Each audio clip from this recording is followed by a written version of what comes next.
We started homeschooling pretty much right off. My son went to a small private preschool a couple days a week, but he was not a huge fan of it. So we decided that we would homeschool for as long as it works for us.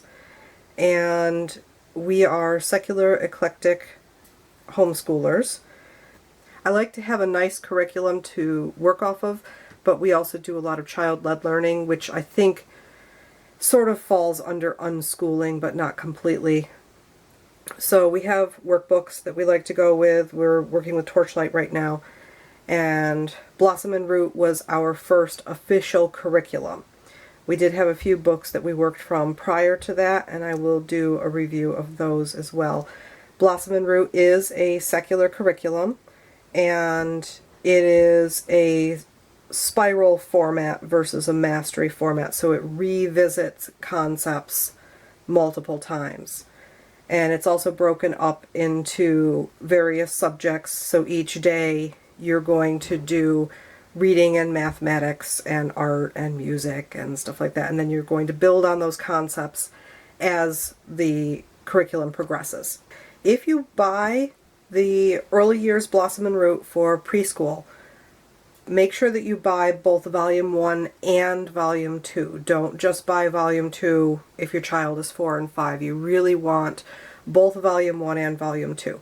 We did not do that, and there was a lot of stuff that our son ended up missing because Volume 1 really builds very solid foundations for the children. It's definitely worth investing in. It is absolutely wonderful for nature studies. If you're planning on sending your children to like a forest school, this is fantastic. It works wonderfully with a program like Tinkergarten.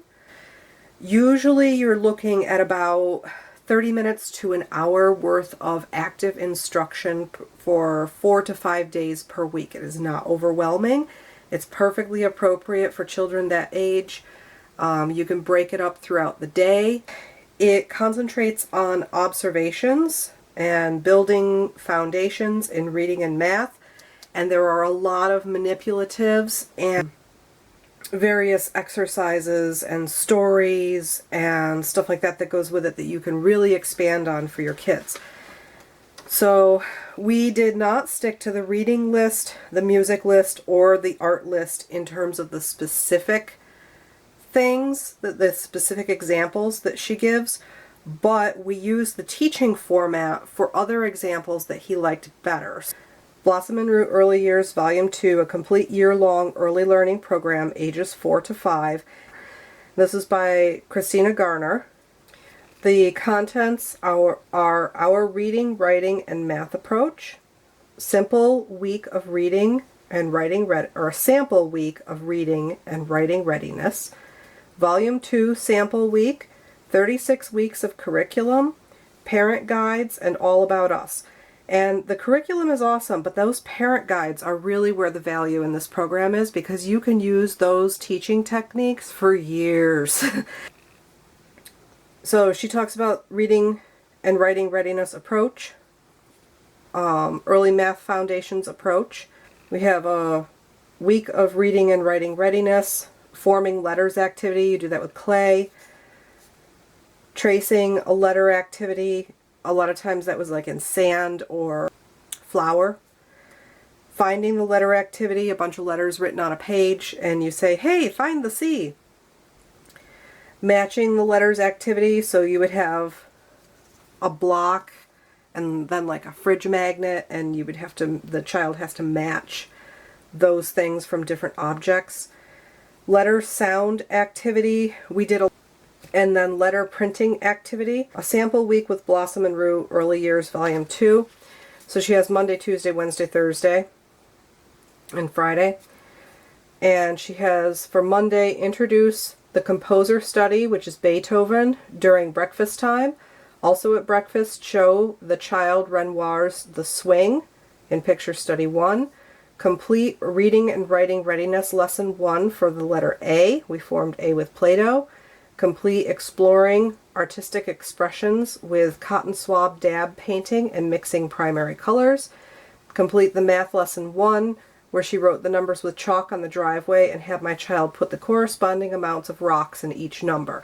You can find the week 1 in her free example online, so don't worry about trying to read this. She has a kitchen classroom, and my son loved these. He just went nuts over the kitchen classroom things. He got to learn about chemistry and heat and the difference between baking and boiling and frying and all sorts of stuff. And of course, he wasn't like on the stove, but he was next to it and he could see what we were doing, and he got to mix things and he got to measure things, and he learned the difference between dry measure and wet measure and teaspoon and tablespoon and cup and half cup. So there were fractions and all sorts of stuff involved in this. This is very valuable. Exploring artistic expression. This is the cotton swab painting activity. And then there's reading and writing readiness. Introduce the capital A. Sing the alphabet song together, pointing to each letter on your letter chart as you sing. And we have our letter chart right back here. And tell your child you're learning about the letter A this week. Let your child find the capital letter A on the chart with your help if needed. Spread out the uppercase letter magnets on the fridge. That would be these guys, which we've lost most of in the intervening years. And ask your child to find the letter A, the capital A. Do a forming activity. And the forming activities are really where the value of this program is. And those are in with the parent section. Tracing, introducing the lowercase, finding and tracing the lowercase, letter sounds, read togethers. They have a whole book list just to get the kids listening and participating instead of being passive learners in this. They have to be very active thinkers.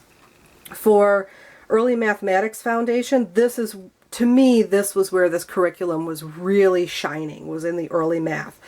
And they would have you do things in the finding activities, like set this on the table right here, and the child has these as options, and the child has to put these together in the same order and the same number as what you did. So that's a pattern finding activity, which is great. Then there was also the STEM activities, which were the science, and these are all basic pre-K science things that are wonderful. Nature study and notebook. He kept his notebook up through mid-year last year, so he did this for almost a full 2 years. And then there's also interest-based activities, which she gives you a suggestion for. There is a plan for the week, and during pre-K, I was terrible at keeping these. I think I only did 2 or 3 weeks with like a few spotty days here or there, and then I didn't do anything else. Activity list, read together time, and I'm just going to read a few of them. Actually, I'll read one. Bring the story to life. Have your child choose the character they want to play and either play the other characters yourself or assign them to other family members. So you're doing play acting after you've read together, which is really awesome. Poetry and name printing. For poetry, a book of Mother Goose is all you will need, or you can go online and access the verses of the curriculum for free. And there's a lot of reading and writing readiness activities and foundations. Early math foundations, these were so awesome. All right, so there's an activity list. List 1 counting quantities to a given numeral. Flashcards and manipulatives. Take one of the flashcards or numerals your child is working on a table or the floor. Put them in random order in front of your child. Provide your child with a counting manipulative like beans or Cheerios or Legos, and ask them to put the number of items on top of the card of the number that shows. So it's just showing that they understand the concept of the written number as relating to objects. So if I had the number, unfortunately I only have an O here, but if I had the number 1 and I gave them this many, I would say, how many blocks are here? And then they would go, wow, like that, okay? But if they went like this, then you would say, oh, that's way too many. how many would you have to take away to make it match this? And then, you know, you could take that away so that it matches that. So those were really wonderful. She has it for, there's a lot of math foundations. Then there's the Guide to the Nature Study. It's an easy to use, complete pre-K curriculum, but you also need to take the child outside a lot. Overall, it was an excellent curriculum. It worked very well for us. Even though we didn't stick with the reading list or the specifics, we definitely did the findings and, or, you know, the finding exercises and the various teaching methods and the ways that it has you engage with the child with literature and other subjects. It was just very helpful and we really enjoyed it. We still use a lot of those techniques today. So that is Blossom and Root. Thank you for watching, and I will be back with more of the curriculums that we have used.